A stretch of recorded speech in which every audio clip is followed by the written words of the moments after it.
Newton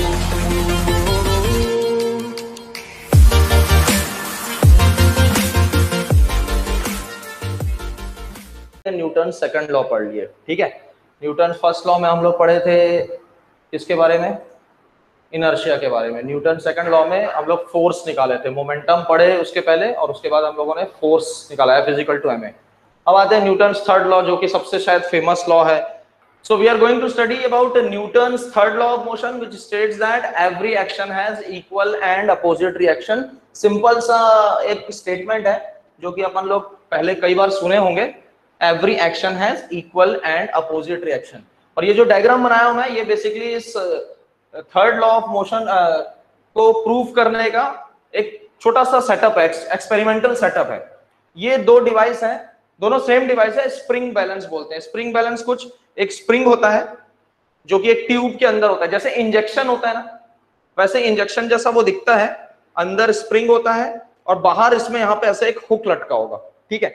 इस hook में अपन किसी वेट को लटका देंगे, तो जैसे ही मैं वेट रखूंगा ये नीचे जाएगा, तो जब नीचे जाएगा तो ये स्प्रिंग जो है इसके अंदर का स्ट्रेच होता है और इसमें एक ऐसा इंडिकेटर होता है, यहाँ पे ये इंडिकेटर बनाया हुआ है, ठीक है। ये इंडिकेटर बेसिकली मार्क करता है कि वो जो मैंने वेट लटकाया है उसका वेट कितना है, ठीक है। तो ये किसी भी चीज को वे करने के काम आता है, मतलब उसको तौलने या वजन करने के काम आता है। छोटा मोटा अगर सामान है तो बहुत भारी नहीं। तो अपन लोग क्या कर रहे हैं, स्प्रिंग बैलेंस को यूज कर रहे हैं। 9th में जब प्रैक्टिकल करने जाओगे तो स्प्रिंग बैलेंस देखने को मिलेगा तुम लोगों को। तो स्प्रिंग बैलेंस, एक ये दीवार है, ये वॉल है, ठीक है। वॉल में मैंने एक स्प्रिंग बैलेंस लगाया, यहाँ पे हुक में लगा दिया उसको, और इस स्प्रिंग बैलेंस में एक दूसरे स्प्रिंग बैलेंस को लगा के यहां से ऐसे ताकत लगा रहा हूं मैं, फोर्स लगा के इसको खींचता हूं ऐसे, ठीक है। तो जब इसको खींचता हूं तो मैं क्या देखता हूं कि अगर यहां पे 5 न्यूटन का फोर्स दिखा रहा है तो यहां भी अपने आप 5 न्यूटन का फोर्स दिखाता है, बल्कि मैंने इस पे तो फोर्स लगाया ही नहीं, मैं तो सिर्फ यहां पे फोर्स लगा रहा था। तो इस एक्सपेरिमेंटल सेटअप से सिंपल सी चीज प्रूव होती है कि every action has equal and opposite reaction. तो ये जो मैंने फोर्स लगाया ये हो गया मेरा एक्शन, और यहाँ पे जो ऑटोमेटिकली मेरे को रीडिंग मिल रही है ये हो गया रिएक्शन। तो every action has equal and opposite reaction. Equal तो रहेगा ही, डायरेक्शन बदल जाता है, एक अगर इधर लगा रहा है तो दूसरा इधर लगा रहा है, ठीक है। ये हो गया इक्वल एंड अपोजिट रिएक्शन। और इसी पे बेस दुनिया में बहुत सारे काम अपन लोग करते हैं। तो पहले इसमें, क्योंकि देखो मैथमेटिकल कुछ पोर्शन तो है नहीं, थ्योरेटिकल ही है ये action and equal and opposite reaction. तो इस पे बेस्ड एग्जांपल्स देखते हैं, क्योंकि इसमें पूछा जाएगा कि भाई चलने में बताओ कैसे equal and opposite reaction use होता है। तो चलने में इक्वल एंड अपोजिट रिएक्शन ऐसा होता है कि ये जमीन है, मैं यहाँ पे चल रहा हूं, मान लो, ठीक है, ये मेरा पैर है, ऐसा करके पैर है ये, ठीक है। तो अपन क्या करते हैं, अपन जमीन को पुश करते हैं, मतलब मैं इस पे एक ऐसा फोर्स लगाता हूं पीछे की तरफ, तो जमीन मेरे को आगे की तरफ एक फोर्स लगाती है जिसकी वजह से मैं आगे बढ़ पाता हूं। अपन लोग जो थोड़ा सा टेढ़ा चलते हैं, सीधा चलूंगा तो सीधे फोर्स लगाऊंगा तो मैं ऊपर उछक जाऊंगा, तो अपन सीधे नहीं चलते, हम लोग थोड़ा सा पैर को टेढ़ा पुश करते हैं तो अपन आगे की तरफ बढ़ जाते हैं। वैसे ही जो एक स्विमर होता है वो पानी पे फोर्स लगाता है, तो पानी पे वो पीछे फोर्स लगाता है तो वो स्विम करके वो आगे जाता है, ठीक है। वैसे ही अगर एक रॉकेट फायर करते हैं अपन, दिवाली का ही रॉकेट मान लो, तो उसमें जब आग जलती है तो वो जो उसका फ्यूल है या जो आग है वो नीचे की तरफ जाती है, और इसका इक्वल एंड अपोजिट फोर्स उसको ऊपर लेके जाता है। सेम गोज फॉर जो असली के जो रॉकेट होते हैं, जो इसरो नासा वाले जो रॉकेट छोड़ते हैं, उसमें भी हाई अमाउंट ऑफ फ्यूल जो है उसको जलाया जाता है, और इतने फोर्स से वो जल के नीचे की तरफ आता है कि उससे अपने को पुश मिलता है ऊपर की तरफ, ठीक है। इसके अलावा एक मैन और बोट वाला एक एग्जांपल आता है। जब अपन नदी किनारे बोट से उतर के जमीन में आने की कोशिश करते हैं, तो जैसे ही मैं जमीन पे आता हूँ बोट थोड़ी सी पीछे चले जाती है। वो ऐसा क्यों होता है, क्योंकि मैं आगे बढ़ने के लिए बोट पे फोर्स लगाया, जैसे जमीन पे चलने के लिए अपन फोर्स लगाते हैं वैसे बोट पे फोर्स लगाता हूँ, तो थोड़ा सा अपना बैलेंस बिगड़ता है, बोट पीछे की तरफ जाती है और अपन फिर उसी बहाने अपन जमीन में कूद के आ पाते हैं। एक बहुत और एक इंपॉर्टेंट एग्जांपल है रिकॉइलिंग ऑफ गन। जब अपन गन फायर करते हैं तो अपने को पीछे झटका लगता है, तो झटका क्यों लगता है, क्योंकि गोली निकली बाहर की तरफ और इसका इक्वल एंड अपोजिट रिएक्शन उस बंदूक को पीछे की तरफ धक्का देता है, ठीक है। तो ये कुछ एग्जांपल्स हैं विच प्रूव्स कि हर चीज में, नेचर में इक्वल एंड अपोजिट रिएक्शन होता है। लेकिन अब दूसरी चीज, अगर इक्वल एंड अपोजिट रिएक्शन होता है हर चीज में, तो इस हिसाब से तो कोई चीज हिलनी नहीं चाहिए। मतलब फॉर एग्जाम्पल जैसे ये कोई सामान रखा है मेरे हाथ में, ठीक है, मैं इसको धक्का दे रहा हूं, तो ये तो अपनी जगह से हिलना नहीं चाहिए था, क्योंकि ये भी मेरे हाथ में उतनी ताकत लगाना चाहिए था, ठीक है। तो इक्वल एंड अपोजिट रिएक्शन कहीं ना कहीं देखो अधूरा हो जाता है। तो इसको हम लोग कंप्लीट करते हैं by principle of conservation of momentum से। तो वी शुड नो कि what is conservation of momentum. उसके बिना हम लोग न्यूटन्स थर्ड लॉ अगर किसी को बताएंगे तो वो अधूरा हो जाएगा। अधूरा ऐसे हो जाएगा, खुद ही सोचो, अगर हर चीज दूसरी चीज पे इक्वल एंड अपोजिट रिएक्शन लगाती है, मेरे को एक कुर्सी को हटाना है तो मैं ताकत लगा रहा हूं, तो कुर्सी भी मेरे हाथ में उतनी ताकत लगाएगी, मैं उसको नहीं हटा पाऊंगा। कोई भी सामान, इवन एक पानी का बोतल उठाना है, तो मैं उस पर जितना ताकत लगाऊंगा, पानी का बोतल भी मेरे हाथ में उतना ताकत लगाएगा, मैं नहीं उठा पाऊंगा उसको। तो हम लोग क्यों किसी चीज को हिला पाते हैं या क्यों किसी चीज को मूव कर पाते हैं? बेसिकली यहाँ पे मोमेंटम ट्रांसफर हो रहा होता है। तो मोमेंटम ट्रांसफर करने के लिए अपने को principle of conservation of momentum या law of conservation of momentum आना चाहिए। तो हम लोग इसको पढ़ेंगे, law of conservation of momentum. Law of conservation of momentum, basically conservation word आ जाए तो सिंपल सा चीज याद रखो, कंजर्व रहने का मतलब जो टोटल सम है, जैसे मास अपन लोग बोलते हैं कंजर्व रहता है, एनर्जी कंजर्व रहता है, it can be transform from one body to another. तो वैसे ही अगर मेरे को कंजर्वेशन ऑफ मोमेंटम को अगर बोलना हो तो मैं इसको बोलूंगा कि vector sum of linear momentum is conserved. मतलब दो बॉडी का जो वेक्टर सम है वो कंजर्व्ड रहता है, ठीक है। मतलब एक बॉडी से दूसरी बॉडी में मोमेंटम ट्रांसफर हो जाएगा, मतलब एक का कम होगा तो दूसरे का बढ़ जाएगा, लेकिन ओवरऑल जो मोमेंटम है वो कंजर्व्ड रहता है। तो इसको प्रूव करने के लिए हम लोग एक कोलिजन वाला एक्सपेरिमेंट के थ्रू इसको प्रूव करेंगे। उसका पहले डायग्राम समझते हैं कि कोलिजन का मतलब क्या होता है। कोलिजन बेसिकली होता है, देखो कैरम अपन लोग सब खेले हुए हैं, पूल देखे होंगे, पूल में क्या होता है, पूल टेबल में अपन एक बॉल को मारते हैं, वो जाके दूसरी बॉल से टकराती है, ये वाली बॉल रुक जाती है, ये बॉल आगे चले जाती है। वैसे कैरम में क्या होता है, अपन स्ट्राइकर से मारते हैं, अपना जो उसको क्या बोलते हैं, मेन स्ट्राइकर जाके एक गोटी से टकराएगा, वो गोटी आगे बढ़ जाती है, स्ट्राइकर रुक जाती है, ठीक है। तो ये जो टकराता है ना, इसी को बोलते हैं कोलिजन, ठीक है। When a body strikes another body it is known as collision. तो अपन लोग एक सेटअप देखेंगे, एक डायग्राम मैं बना रहा हूं, एक ये बॉडी ले लेते हैं, एक छोटी बॉडी ले लेते हैं, ठीक है।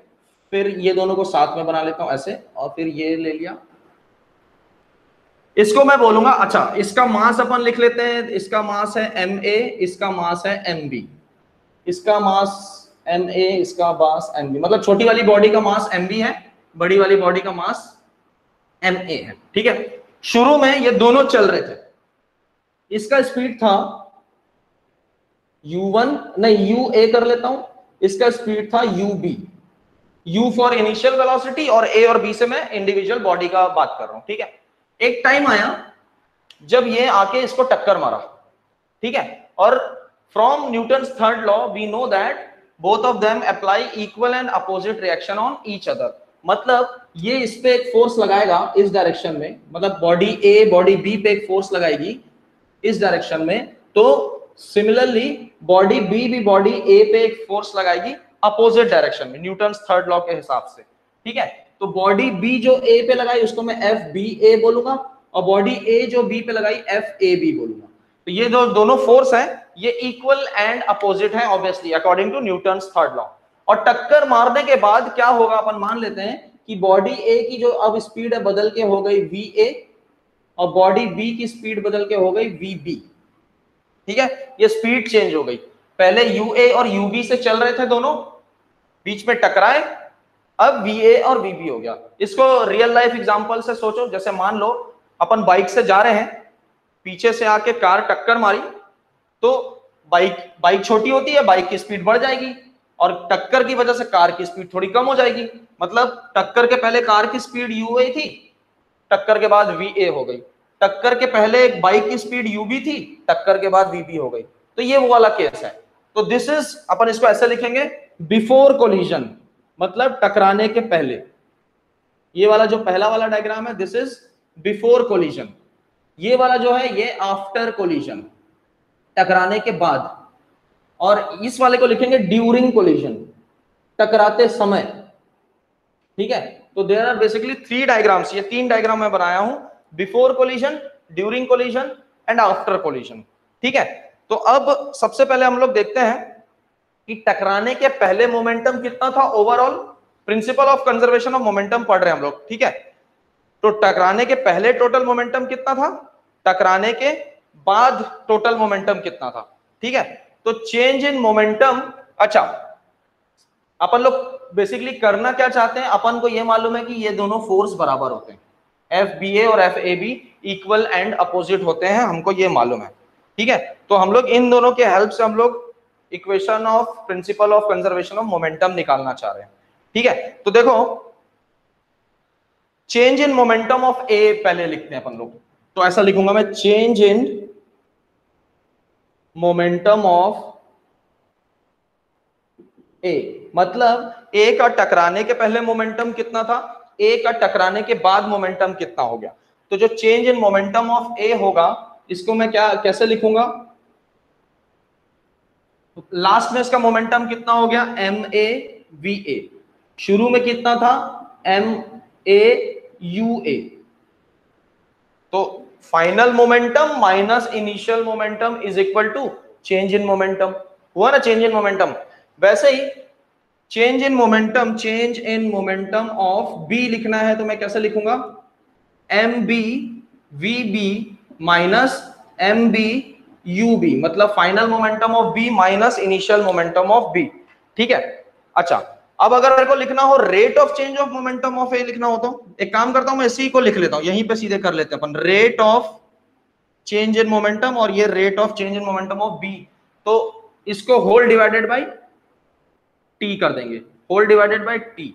अच्छा, टी क्या है यहाँ पे, टी वो टाइम है जितने देर तक ये दोनों एक दूसरे को टक्कर मारे, भले वो बहुत छोटा सा फ्रैक्शन ऑफ टाइम होता है, जैसे स्ट्राइकर जाके गोटी से टकराई, तुरंत गोटी आगे बढ़ जाती है, लेकिन थोड़ी देर के लिए तो दोनों कांटेक्ट में थे ना, तो जितने देर कांटेक्ट में रहे ये वो वाला टाइम है। तो MAVA अपॉन टी और MB ये वाला MBVB minus MBUB upon T, ठीक है। अच्छा, अब देखो ये जो rate of change of momentum है, याद करो सेकंड इक्वेशन ऑफ जो सेकंड लॉ ऑफ मोशन में हम लोग पढ़े थे, what is rate of change of momentum, it is force, F is equal to ma अपन लोग पढ़े थे, उसको रिकॉल करना।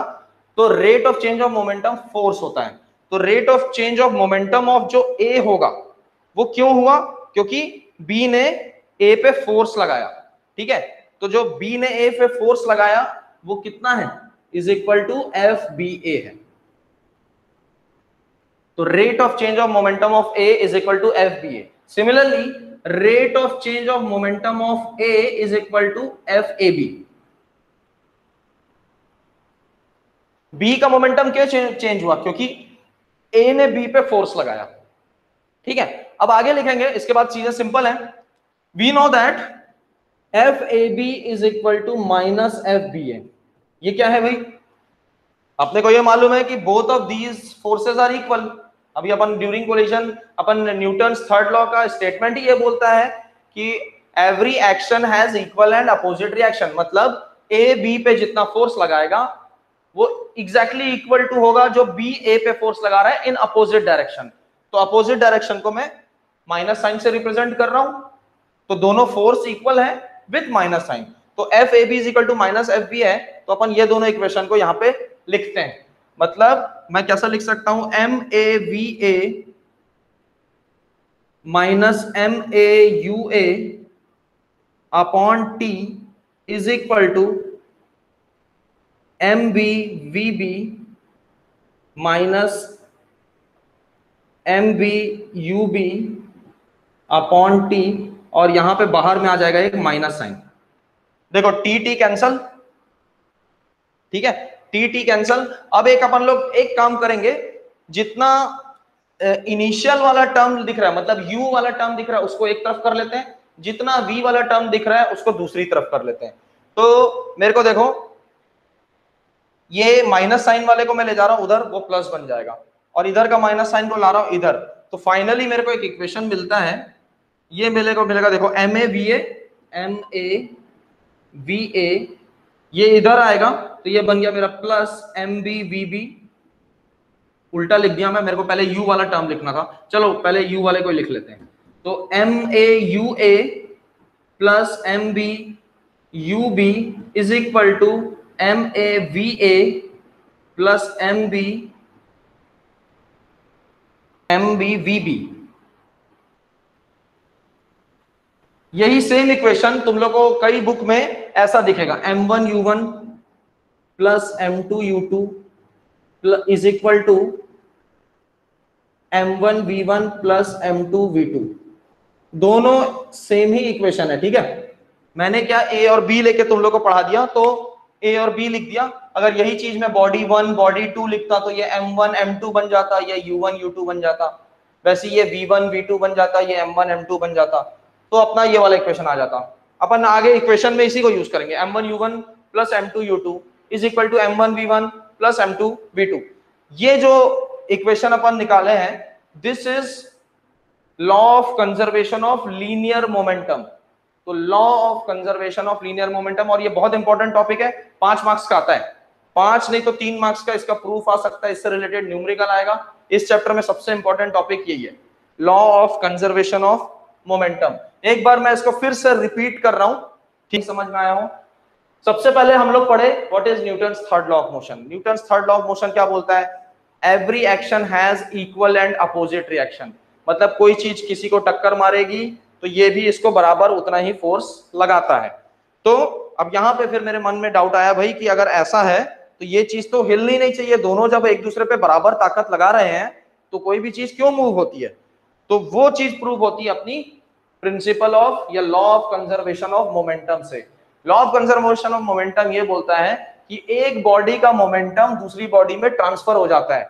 मतलब ये स्ट्राइकर है, ये गोटी है, स्ट्राइकर ज्यादा स्पीड से चल के आ रहा था, गोटी पड़ी हुई थी, मतलब रेस्ट पे थी। ये स्ट्राइकर ने गोटी को टक्कर मारा, फिर अपन क्या देखते हैं कि स्ट्राइकर का स्पीड कम हो जाता है और गोटी का स्पीड रेस्ट से मोशन में आ जाता है, स्पीड बढ़ जाती है, ठीक है। तो बेसिकली क्या हुआ, इसने अपना मोमेंटम ट्रांसफर कर दिया दूसरी बॉडी को, ठीक है। सेम पूल टेबल में जब बॉल एक बॉल जाके टकराती है, दूसरी बॉल आगे बढ़ जाती है, पहली वाली बॉल रुक जाती है। पहले एक बॉल चल रही थी, ये बॉल पड़ी हुई थी, इसने इसको टक्कर मारा, दूसरी बॉल आगे बढ़ गई, पहली वाली बॉल रुक गई। तो ये कुछ एग्जांपल्स है कोलिजन के, ठीक है। तो ये अपन सबसे पहले तो तुम लोग इसका स्टेटमेंट लिखोगे law of conservation of momentum का। तो law of conservation of momentum का स्टेटमेंट क्या बोलता है कि जो टोटल मोमेंटम है it is conserve, the vector sum of momentum, linear momentum of two bodies colliding with each other is always conserved. That is, momentum of one body is transferred to the another body, ठीक है। इसको बोलते हैं when two or more bodies are colliding या interacting with each other बोलते हैं हम लोग। तो ये वाला पहला तो स्टेटमेंट लिखोगे, उसका मिलेगा तुम लोग को 1 नंबर। फिर बनाओगे ये वाला डायग्राम। इस डायग्राम में क्या बनाओगे? पहले दोनों बॉडी को चलते हुए दिखाओगे with some speed UA UB, ठीक है। और यहां लिखोगे बिफोर कोलिजन, दोनों का मास लिख दिया, मास तो चेंज होगा नहीं। फिर यहां पे दोनों को टकराओगे, टकराने के बाद इसमें नीचे लिख देना ड्यूरिंग कोलिजन, ठीक है। और यहां पे अपन 2 फोर्स बना देंगे FAB FBA। Body A B पे जो फोर्स लगा रही, किधर लगाएगी? वो तो इस तरफ लगाएगी ना, सीधा टक्कर मारा है तो similarly from Newton's third law B A पे दूसरी तरफ फोर्स लगाएगा, मतलब FBA। इसको पढ़ते हैं ऐसे ना, force of body A on body B, force of body B on body A, FBA का मतलब ये होता है। मतलब B A पे जो फोर्स लगाएगा उसको FBA बोलेंगे, A B पे जो फोर्स लगाएगा उसको FAB बोलेंगे, ठीक है। इसके बाद हम लोग नेक्स्ट डायग्राम बनाओगे बाजू में, ये तीनों एक साथ बनाओगे आफ्टर कोलिजन, मतलब टकराने के बाद क्या हुआ। टकराने के बाद आप ऐसा दिखाएंगे कि अब देखो दोनों एक स्पीड से तो नहीं चल सकता, तो टकराने के बाद इसकी स्पीड VA हो गई, इसकी स्पीड VB हो गई, ठीक है। तो बिफोर कोलिजन UA और UB था, आफ्टर कोलिजन VA और VB हो गया, ठीक है। अब अपन यहाँ पे लिख रहे हैं rate of change of momentum of A का मोमेंटम कितना बदल गया। तो rate of change of momentum, पहले रेट को छोड़ते हैं, पहले लिखेंगे अपन चेंज इन मोमेंटम। तो चेंज इन मोमेंटम मतलब final momentum minus initial momentum, मतलब पहले कितना था अब कितना हो गया। तो पहले कितना था, सॉरी अब कितना हो गया, फाइनल वेलोसिटी, फाइनल मोमेंटम इसका क्या होगा, मोमेंटम का फॉर्मूला क्या होता है, P = mv होता है। अपन लोग पढ़े small p is equal to mv, ये होता है मोमेंटम का फॉर्मूला। तो फाइनल मोमेंटम इसका हो गया ma इंटू va, तो ये लिख लिया मैं ma va। तो चेंज कितना हुआ, तो फाइनल माइनस इनिशियल, तो ma ua। ठीक है, अब मेरे को बताना है रेट ऑफ चेंज, तो मैं टाइम से डिवाइड कर दिया, जितने देर दोनों एक दूसरे को टक्कर मारे डिवाइडेड बाय दैट टाइम कर दिया, भले वो बहुत छोटा सा टाइम हो। तो दिस इज इक्वल टू, अच्छा अब ए का मोमेंटम चेंज हुआ है, तो ए का मोमेंटम क्यों चेंज हुआ होगा, क्योंकि बी ने उस पर फोर्स लगाया था, तो एफ बी है। सिमिलरली बी का मोमेंटम अगर मेरे को लिखना है rate of change of momentum of B, तो पहले चेंज ऑफ मोमेंटम लिखो, final momentum minus initial momentum, मतलब M B V B minus M B U B upon time is equal to F A B. ठीक है, अच्छा फिर आगे लिखोगे from Newton's third law of motion, ऐसे लिखना, from Newton's third law of motion, हमको मालूम है कि every force every action has equal and opposite reaction, तो एफ ए बी का रिएक्शन एफ बी ए है, और क्योंकि अपोजिट है इसलिए माइनस साइन के साथ लिख दिया। तो दोनों का आरएचएस देखो, F B A F A B. ठीक है, तो दोनों के एलएचएस को इक्वेट कर दिया और बीच में एक लगा दिया माइनस साइन। दोनों का डिनोमिनेटर सेम है, कैंसिल हो गया, टी टी कैंसिल हो गया, क्या बचा, ये वाला ऊपर वाला इक्वेशन बचा, ये बचा विथ माइनस साइन। अब इसको अपन लोग रीअरेंज कर देंगे, और कैसे रीअरेंज करोगे, इनिशियल वाले टर्म को एक तरफ, मतलब u वाले सारे टर्म एक तरफ, v वाले सारे टर्म दूसरी तरफ, तो अपना ये बन गया M A U A plus M B U B is equal to M A V A plus M B V B. या ये ए और बी में अगर किसी को दिक्कत है, किसी की बुक में 1 2 लिखा है तो वो भी सही है, m1 u1 plus m2 u2 is equal to m1 v1 plus m2 v2। So this is law of conservation of momentum.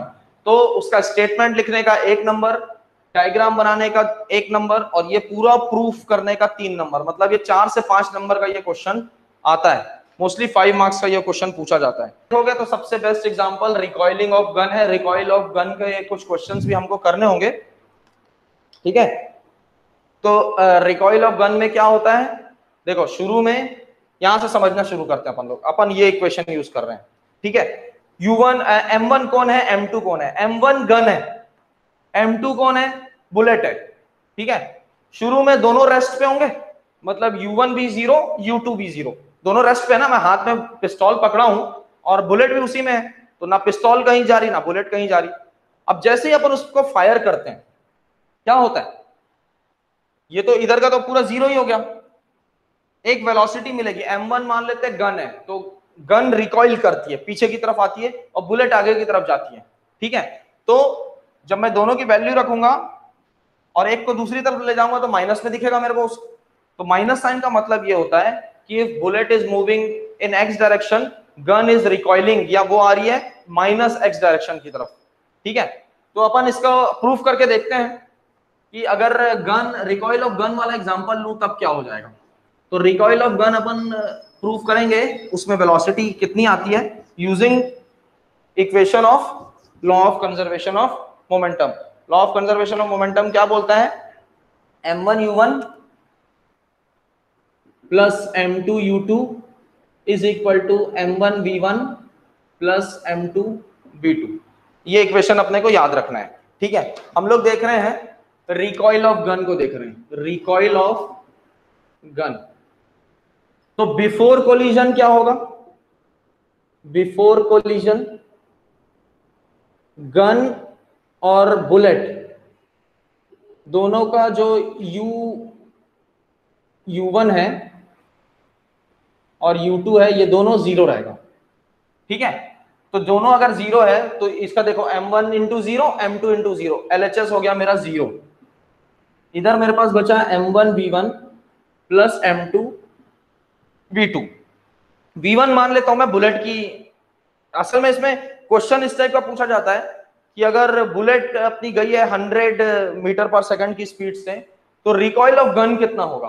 तो रिकॉइल ऑफ गन मतलब मेरे को v2 बताना है, तो v2 को एक तरफ छोड़ के बाकी सबको एक तरफ ले आओ, तो ये v2 कितना आएगा मेरा, minus m1 v1 upon m2।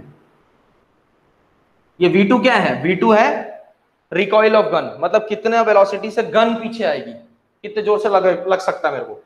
तो देखो माइनस में आया, माइनस का क्या मतलब है, माइनस का ये मतलब है कि V1 अगर एक डायरेक्शन में जा रहा था, मतलब बुलेट अगर आगे गई है तो गन पीछे आई होगी, तो गन इज मूविंग बैकवर्ड्स। ठीक है, तो ये हो गया तुम लोग का कंजर्वेशन ऑफ मोमेंटम। और इस चैप्टर में forces and laws of motion में यही लास्ट टॉपिक है।